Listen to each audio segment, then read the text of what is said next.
Every morning at dawn, before the first light of the sun touched the fields, Rafiq would step outside his small mud-brick home and breathe in the cool, quiet air.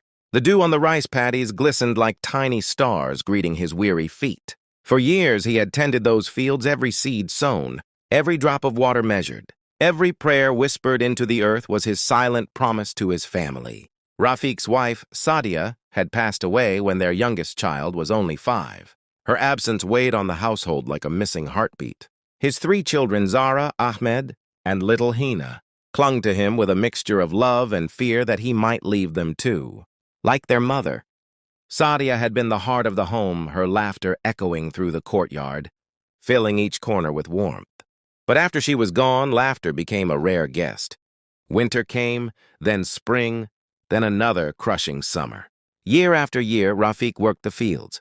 His hands blistered, his back bent with effort. The rice crop munji was his only source of livelihood. Some seasons were kind, but many were harsh. Floods, scorching heat, pests, each one washing away his hopes like rain washing away footprints in dirt. Yet he never gave up. One evening, after a particularly brutal day in the scorching sun, Rafiq came home late. The children were already asleep. On the cracked wooden table lay a letter from the local cooperative, loan past due. His heart sank. He remembered Sadia's voice, comforting, steady, saying, "We stand tall not because the sky is always blue, but because we learn to dance in the rain." But tonight, the weight of the sky felt heavier than ever. Rafiq sat outside under the silent stars, his eyes moist. Thinking back on their lives, Sadia's gentle hands teaching Zara to read, Ahmed's laughter chasing chickens around the yard, little Hina's tiny feet chasing butterflies. Morning came with the same stubborn sun. Rafiq rose before light, wiped his tears unnoticed, and went back to the fields. That day, something in him changed.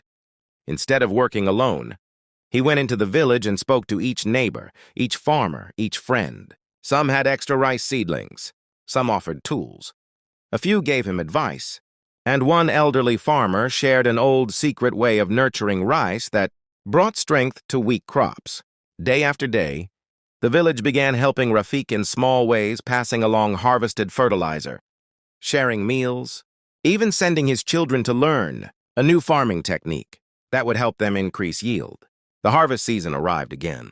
This time, the fields looked brighter than they had in years. The rice stood tall, green, and rich. Word spread that this was one of the best yields in the area. Rafiq's heart, worn thin by suffering, lifted like the first sun over the horizon. When the harvest was complete, he walked into the barn and saw sacks filled beyond what he had dared to hope.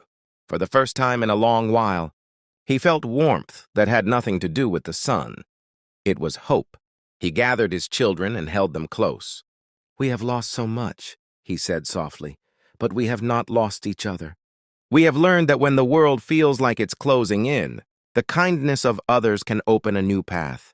Tears streamed down Zara's face. Ahmed's eyes were bright with dreams of rebuilding. And little Hina, holding tight to her father, whispered, "We are home."